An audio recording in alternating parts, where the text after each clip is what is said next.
if you are cooking jollof, you don't worry about the taste of other people's jollof. Make sure your taste good, basically. Yeah. But you sell experience. You tell people how nice it is to party over a jollof. Yeah. How nice to send that foreign worker, your worker who is not Ghanaian or Nigerian jollof. You make videos of how people reacted when they thought they were going to receive a package. You open up, it was jollof. You talk about the things. Like that. You talk about the things that jollof go with: goat's meat, chicken wings, kelewele, that's fried ripe plantains. You talk about these experiences. How about jollof over Coke? How about chill Coke with jollof? When you saw these experiences, when people think about jollof, they think about Jollof Republic. I mean, my friends company. And that is how you work. All right. Wow. Hi, everyone. Welcome to another episode of Pick and Chat podcast. We hope you are well. We hope you're blessed. We have a really fun episode for you today, so stay tuned for it.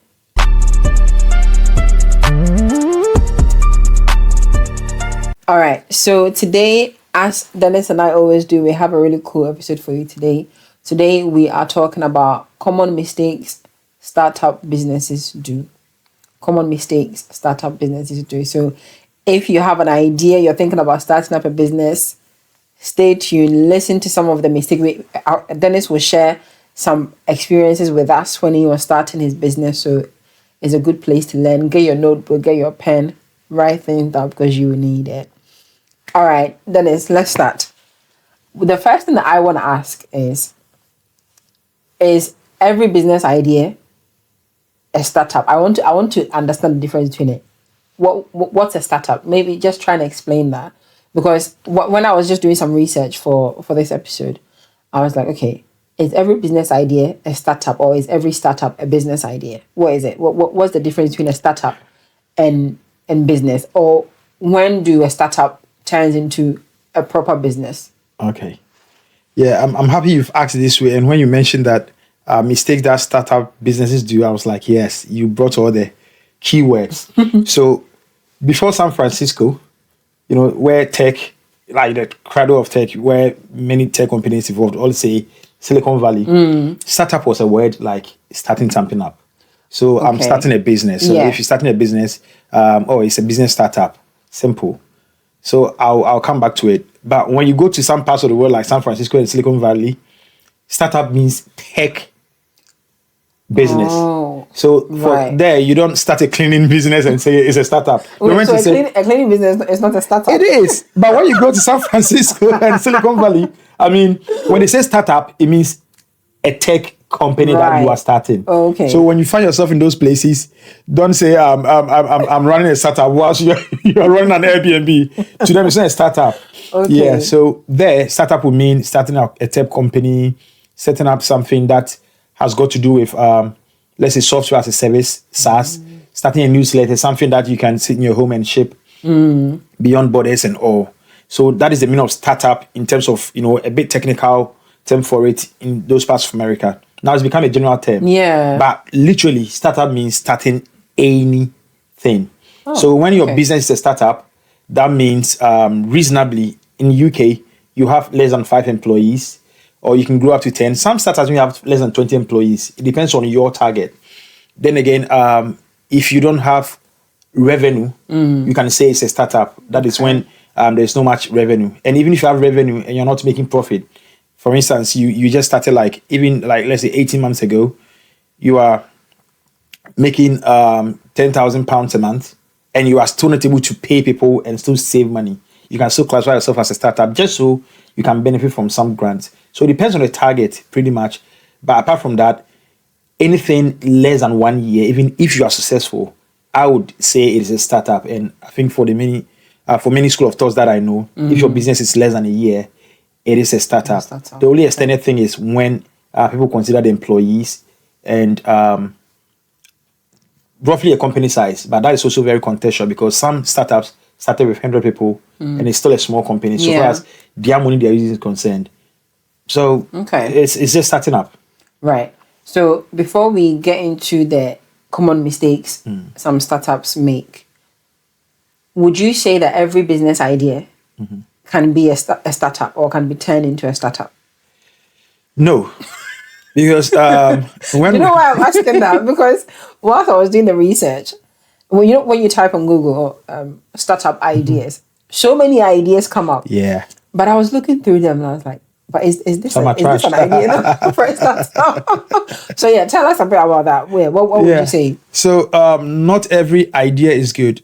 One bad thing to I'm even already jumping into the bad things people do when starting out. Fine, yeah. So not everything is a good idea. When you want to know an idea is good, it should be something people want. Okay. And when you have realized that people want it, it should be something people are ready to pay for it. Otherwise, it is not a business. It is a hobby. So if you feel like you should just start selling rice, do people want rice? Yes. Okay. Maybe it's something that people really fancy, but they don't want to pay for it. Until people are ready to put their hands in your pocket, bring out their money or their card to give you money. Yeah. You will never make profit, and that wouldn't be a business. So to get a good startup idea, the first thing is, do people want it? Do the people who want it want to pay for it? So you can just say, make something or do something people want to pay for. The moment you're able to get there, you have a startup business idea, a viable one. Okay. Yeah.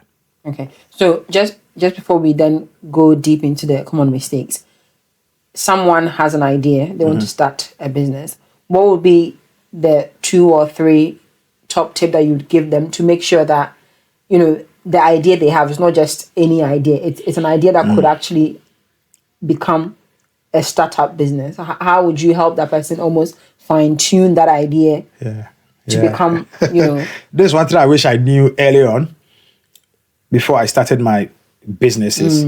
I have just been lucky and blessed because I didn't know this stuff, and it happened that whatever I wanted to do was something people are ready to pay for.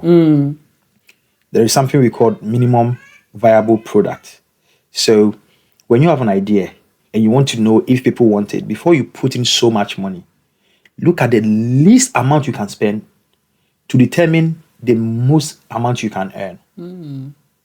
So if it will cost you £10,000 to start up, to sell 20 of what you want to produce, can you spend a percentage of it to sell one of them? Okay. So a minimum viable product is something that is very minimum and is viable enough to carry the problem you're solving.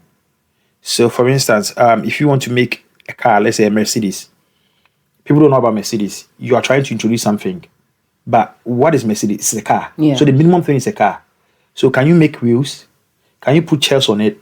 Can you do a simple engine, not a super turbo engine, and see if somebody is ready in the first place? Let's assume there are no cars in this world.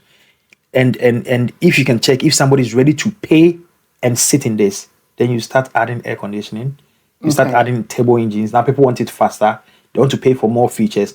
And that is why when you start businesses, then you start growing. You start adding a lot of things, a lot of services. Let me give, that is just like a very typical example for a lay business. Let's go into tech.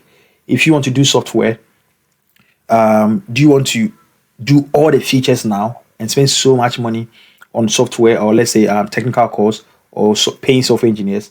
Or if you say you're going to, let's say Proceed, as for example, you know how Proceed started? Yeah. It was just a receipt scanner. Now it's a whole almost an accounting infrastructure where people can now make invoices. Exactly. Yes.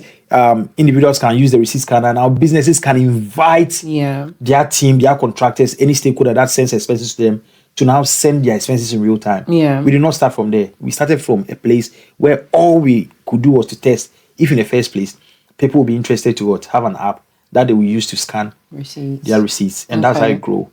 I would say I'm lucky because I didn't know this at the time. But when I fell into it, I was lucky to find out that the industry is one that I can explore. So if there was a very small boundary, I'll be stuck where I was. But I was lucky I got into an industry that was big. So do a minimum viable product. Yeah. And when it is successful, then you think about expanding it or adding features or employing people. Okay. So to make it a bit clearer for people to understand, let's say someone has an idea, they want to start a food business. The minimum viable product would be them maybe cooking and seeing if people will buy, maybe them packaging the food in a way, and seeing if people will buy the takeaways before they try to save up lots of money to actually open up Yeah. a restaurant. Yeah. Yeah. Okay. All right. So we've got that out of the way. Now, looking at your personal experiences on when you started your businesses, or now when you look back at the businesses you've opened, all the experiences you've gained, what would you say is one of the most common mistakes that you're seeing people make now as they start up businesses, or something that a mistake that you did back then that you didn't even realize was a mistake? The key thing is skill set. People waste a lot of time to start up, and it's because they wanted to be skillful and they want to be better at what they want to do. But the only time you get better is when you actually do it. Or let people do it. You are better off employing somebody to do something and you work closely with them to study them To learn, and learn as fast as you can than to do it on your own.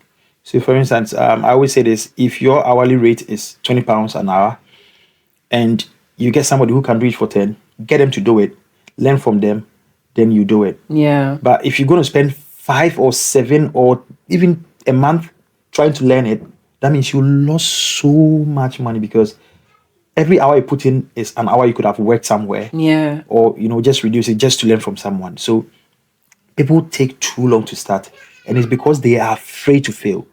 And that is one thing. If you are afraid to fail, then business is not for you. Because everything you see around that we see is a business of someone. And it was started by people who were just experimenting, who were ready to put their name to it, in quote, disgrace. Yeah. So if you take too long to start, what it means is that you may come out with a very fine product, and that will mean you've wasted so much time. And the thing is, people may not even like what you've brought.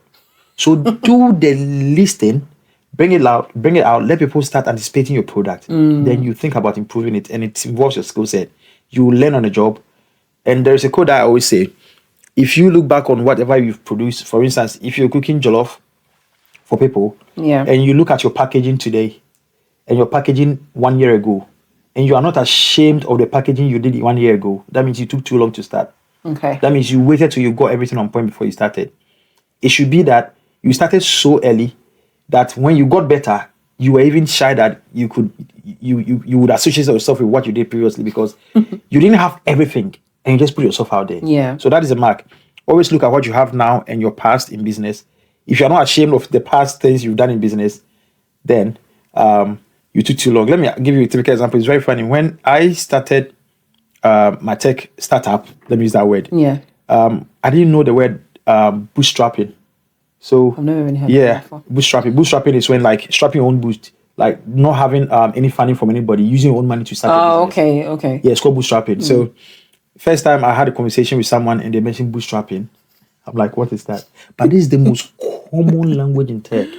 Right, okay. But what does it tell me? I didn't wait till I knew all the technologies before I started. Yeah. Yeah.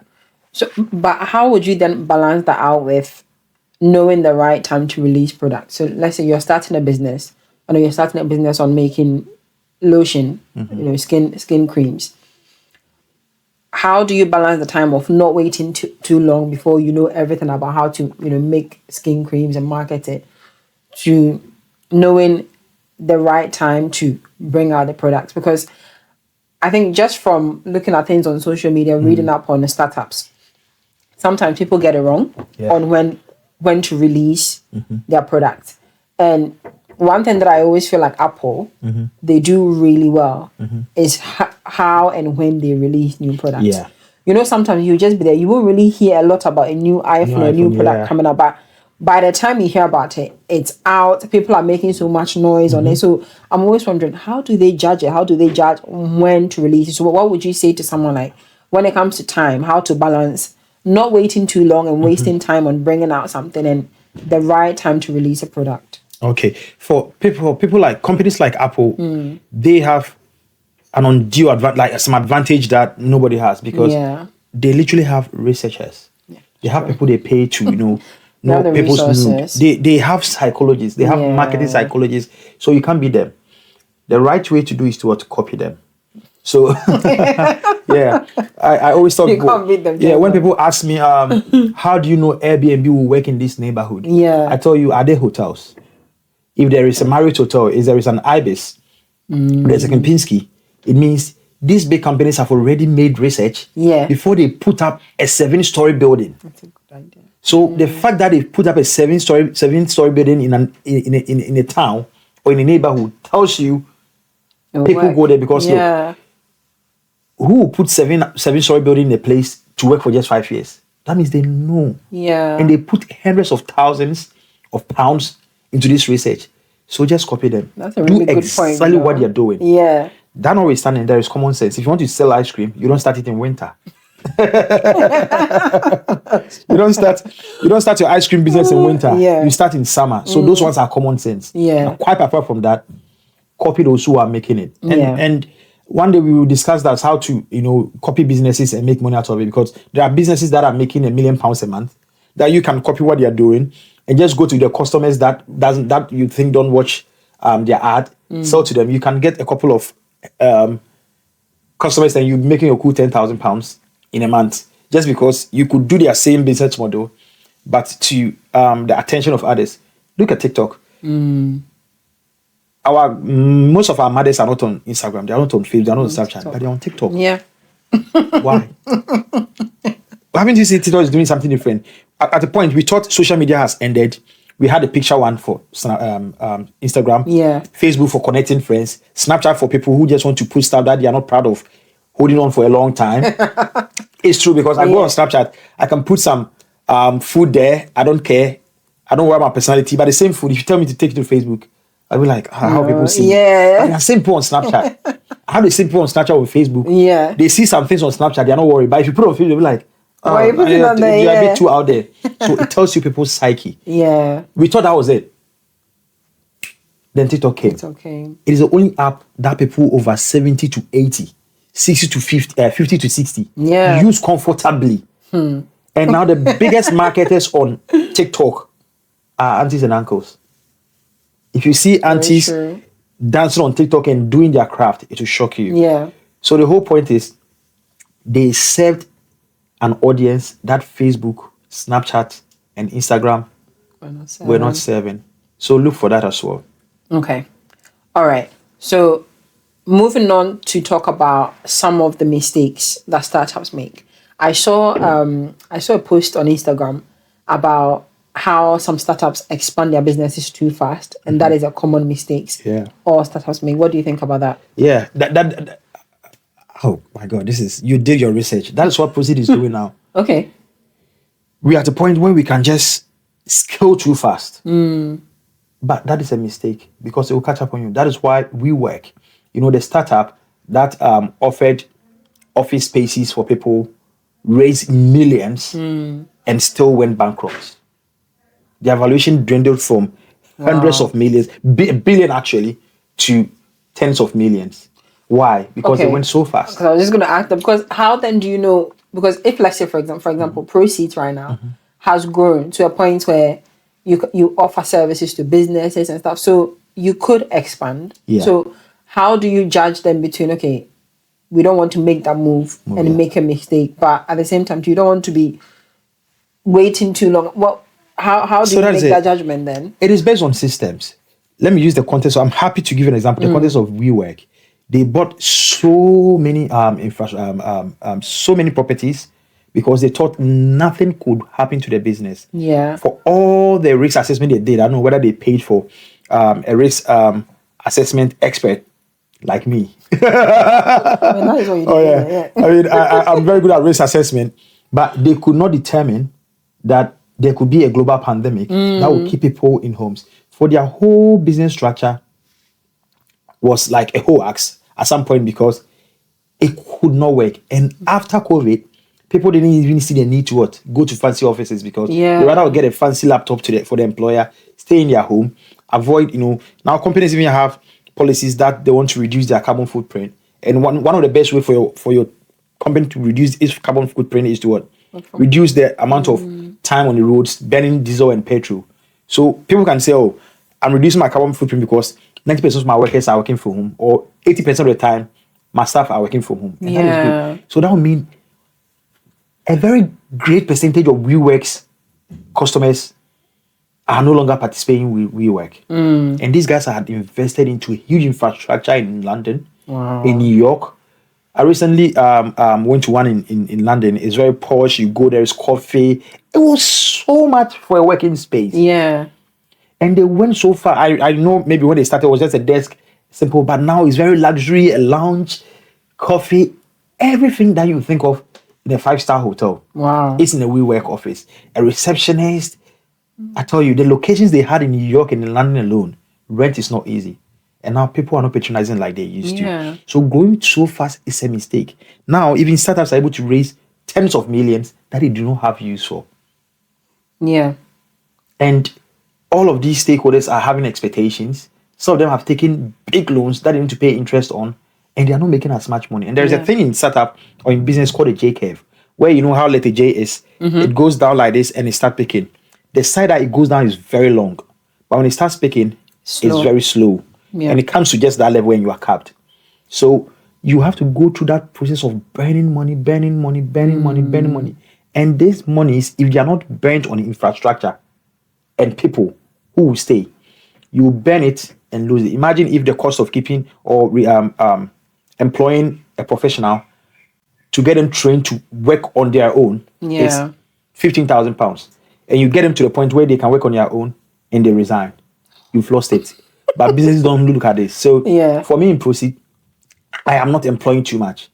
I am getting the least people with the highest quality to get a job done. And even that, they are very much autonomized because I give them a lot of time to learn. There's no structure to really speed you through learning because that will cost me a lot of money. And if you leave, that means you are gone with the company's money. So we make sure we go slowly. However, when we get a good structures, then we can say, now let's expand and scale.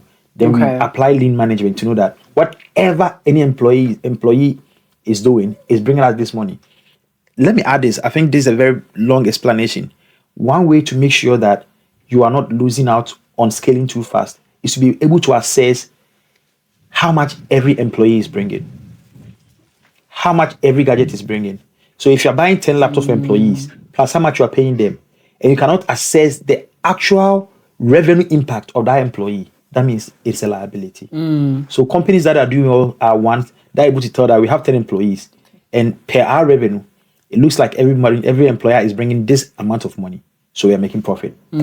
So moving on from the points you just made about expanding businesses too fast, I think one thing that I've taken from that is just understanding where the business is going, and not taking things too quickly in a way where it will just bring you all the way back down.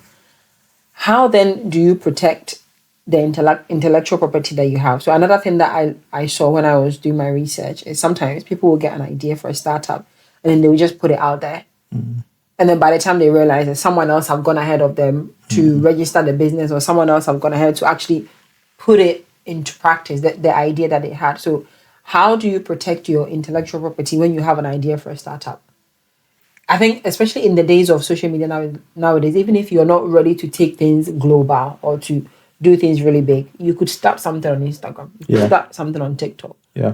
How do you protect that property that you've got, whilst at the same time also trying not to start off so big and then making the mistake of, failing or something like that? I don't know if it makes sense. Yeah, I get it. One thing that you should bear in mind as a startup founder or a startup business founder is that execution is king. Execution is key. Everything is about execution. There are over a billion people. There are billions of people in this world. And at this point, there are many people recording startup. You may even get somebody saying the exact thing I'm saying now, whilst I'm saying it, because there are too many people in this world. There's a chance that we are all saying the same thing at the same time. And that is how big the world is. So you should not worry about you owning anything. You should be worried about executing it, putting your name to it. Because, of course, businesses that people copy are businesses that are successful. And that's why I said copy businesses. Yeah. So before you think about intellectual property, which is a big word because if you want to dive into it, you need a team of lawyers or a company that you can outsource to, and it can cost you some of them cost hundreds of thousands of pounds. Patenting, if you've gone through how to patent something, you will know how long it takes and how expensive it is, and you will never want to wait. So I would say the best way to have the intellectual property is to make sure that you have the most amount of people in this world who knows you started this. I'm in an industry where, have you heard of QuickBooks? No. Have you heard of Xero? Xero with an X, Xero. Yes. Have you heard of Sage? No. Good. At least you've heard of Xero. It's a big accounting software. How am I going to bypass them? It is almost impossible. Yeah. You get it? So why do they have so much space that you're not an accountant? You still have heard of Xero. It's because they are out there. Yeah. And that's the best intellectual property you can have. They wouldn't even waste time coming to me to tell me you are doing something that we did and we own it.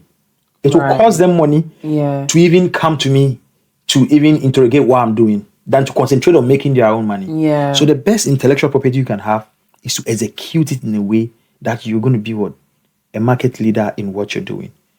Now, there are many computers that look like Apple. Yeah. There are many phones that have the same thing Apple, the screen, the camera thing, but you can't take it from Apple. Apple has not sued anybody that we brought this camera shape and you also trying to do it. No. That thing you're doing even validates their product design. And then the point you made about how, but still, you can't beat Apple.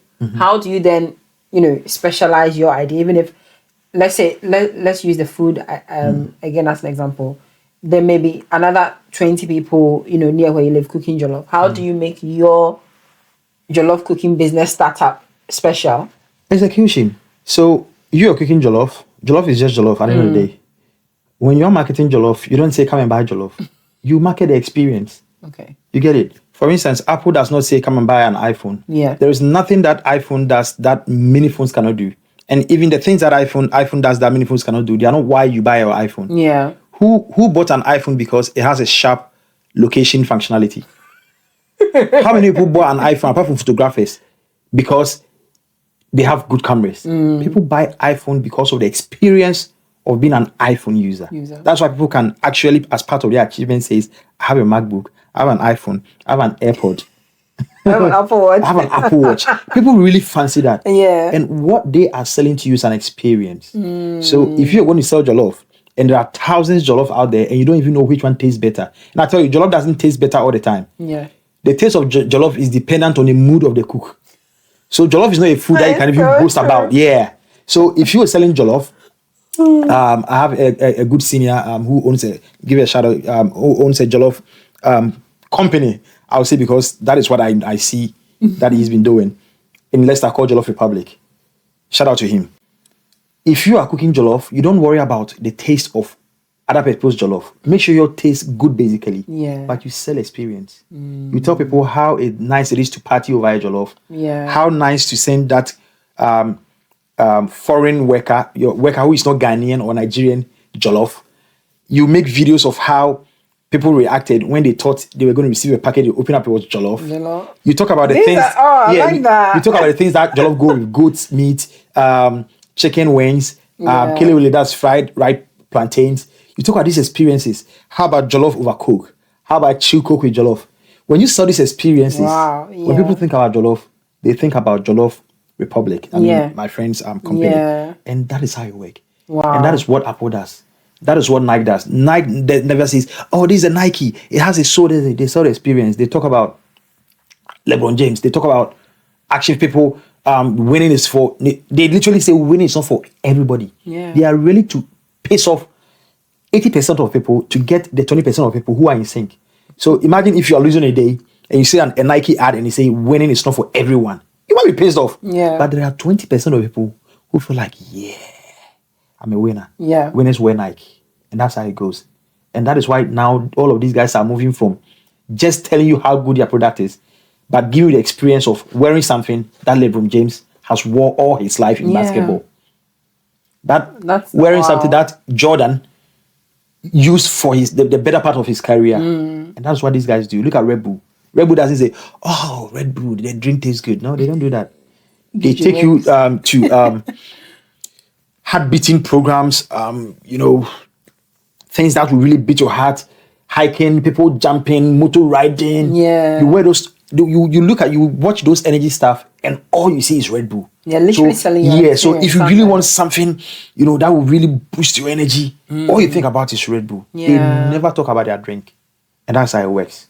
I love that. I love that. I hope you've noted this down, because that's one thing that I think I've learned from today: selling an experience, and not necessarily focusing so much on the product, because the experience will bring the customers for the product. Yeah. Because, like you said, when they think about a party, they'll think about jollof. Yeah. I'll come and get jollof from Jollof Republic or something. From think about surprising a friend with some hot meal. Yeah. Oh, let me give you jollof. Let me try it. Yeah. And I think we're also in a time where people love the idea of sharing an experience with someone. So that, having that memory of, I did this with this person, or Dennis and I did this. And to think about a memory like that, and to remember that, we did that over jollof, or when we did that, this person actually brought this drink. Exactly. It creates a lasting memory of something without you even realizing that, wow, that product was a big feature in that experience. Wow, that's amazing. Okay, so to finish off this episode, I want you to talk about this. I've been reading about how some startups make really big mistakes on the people they employ when they are starting their businesses. Can you talk a bit about how let me rephrase that question. So I've been reading up on how some startups make really big mistakes when they are starting their businesses and the people they employ. Can you talk about that, and any tips you can give on how to employ the right people, especially when you're starting off your business? It is a passionate subject for me, because that is one of the expensive mistakes I would have made. But of course, I said I was just lucky and blessed, and things turned out for me very well. Team building. It started, I'll give you the story of Proceed, where we started. I had no idea about tech. A good friend of mine connected me to another person who is quite, good, way better than I was at the time. And that was the best I could have had. But the best thing I should have done was to explore more, to get more options, to get cheaper options. So long story short, it turned out that it was too expensive for me as a startup, and especially as a bootstrapping founder who is dipping into my pocket to pay for everything.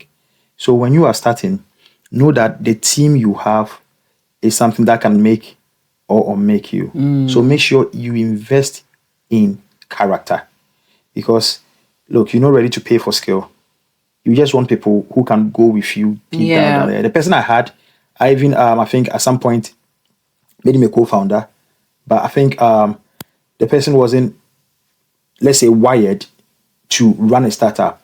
Okay. Yeah, and then at some point he told me point blank that he is not ready to go through the hassle of startup. So obviously he would have thought I have so much money to go through it. Of course, apparently I gave the wrong impression. I didn't know startup properly. So maybe the impression I gave was the money was there. So all we're going to do is just to pay for pumping, pay for people, pay thousands of pounds, thousands of dollars. But at some point, I was literally having a motion graphic person and a graphic designer, like somebody making bear flyers and somebody also making motion designs, which is skill for one person. Yeah. And I was paying these people in dollars. And this person was okay with it. It is not his fault, just because I would confirm that doesn't understand business properly. You can see I get emotional about it because I try to explain to you how it works. Yeah. It took me to get back to how I did my cleaning businesses, my Airbnb system. No, this is not sustainable. Yeah. I still can work on this startup, but with less people. Yeah. And it had to, get to a point where we have to stop working together, take away my company, dish the person out in terms of his time and sweat, which would have been expensive for anybody. But for me, as a business person, I know negotiation, I know how to make deals, got a better deal, sold the person out of the company. Company got owned, or let's say the bit that I would sell him out for was even higher than what he would have owned if he was in. And this was just because I'm a business person and I know how to make better deals. But the whole thing is, if you don't get character, people who have your character, people who have your resilience, you will never make it in startup. Because when you start a business, let me just take startup for example. Most of the time, it is two people. That's what they always advise, that you should have a technical founder who will do the software or who will do the main activity of the job, the product. Yeah. Then you have one person who's a business person. So let's bring Jollof again. If you're starting a Jollof company, the best thing to do is have a co-founder who can make the Jollof and a co-founder who can sell the Jollof. Yeah. That's the best thing to do in startup. But in my case, it wasn't like that. And now we have to now still outsource it at a very expensive rate. Yeah. So I had to, at the point, understand that we have to let people go. So at the point, all I had was my passwords, my software infrastructure, soft keys, software to things, to GitHub, to Apple accounts, to that. I just had it. And I had to let the whole team go and get a fresh team. I tell you what, that team has been able to run on 1/18th. I do my math well. 1/18th of the cost of the previous team. Wow. Just to quickly ask though, that decision you made, has it affected relationships? Because that's another thing I was thinking about. The type of people you bring on board to start your business. If you're not careful down the line, it may affect relationships, especially if they are like family members or so. Did it affect it in if it was family members, it would definitely affect it brutally. But because it wasn't family members, all it took was explanation and satisfaction. So for instance, like I said, I had to sell this person out to the company. So the person had to be paid. Yeah. And I did that frankly. So what is the point? This is what you want. This is what you have. Take it. Go away. Let me build my company. Yeah. After all, I have the whole dream and the whole vision for the company. But if it was a fight, then this person could have later come be like, oh, this is what I did for proceed. I want my share of it. Yeah. Mind you, that is where you have to make sure everything is documented. All of these things gets documented over email, over non-disclosure agreement. At the point, there was a bit of discrepancy that I have to revisit. I did it very nicely, very professionally, and we had an understanding. They admitted the discrepancy. I had to do a bit of, you know me, as I'll do. My retribution will just come. Then this is the cost of it. It has to bounce back. It is very nice. After that, the very next day, I'll pick a phone again and call you and talk about something. Sometimes I'm on the road. The current team needs a password. I just call the person, oh yeah, we need this. And that is how good it was. It was so professional that I could even go back to them and say, I think you didn't hand over this thing properly. You have to do it. Okay. But it is also about character of the founder. If I looked at this from an emotional point of view, it would have been something different. But when I looked at it from a business and professional point of view, I could understand that, okay, this is a skill set that I have that the person doesn't have or the people don't have. This is what I want to take the company. This is what I want to take the company to. And I need these people. And I have to explain to them. And that is how it happened. So it's difficult. But you really have to make sure your team have character to go through with you when times are hard. Wow. That's really good. Okay. We're going to round off with this episode. But Dennis has shared so much in this episode. So, when it comes to starting your startup, having the right idea, understanding that, expanding too fast could actually be the downfall of your startup, having the right people with you, not blowing money too much, knowing how much money to do, to use to do things with. I think one of my favorite points that you shared was selling an experience. I love that, selling an experience rather than, your focus being so much on the product, selling an experience which will bring people to the product. We hope you've enjoyed this episode. Let us know in the comments below what you've learned from it. And if there are any points that you feel like maybe we need to touch on more in later episodes, let us know. Thank you for watching and we'll see you in the next episode. Bye. See you. Bye.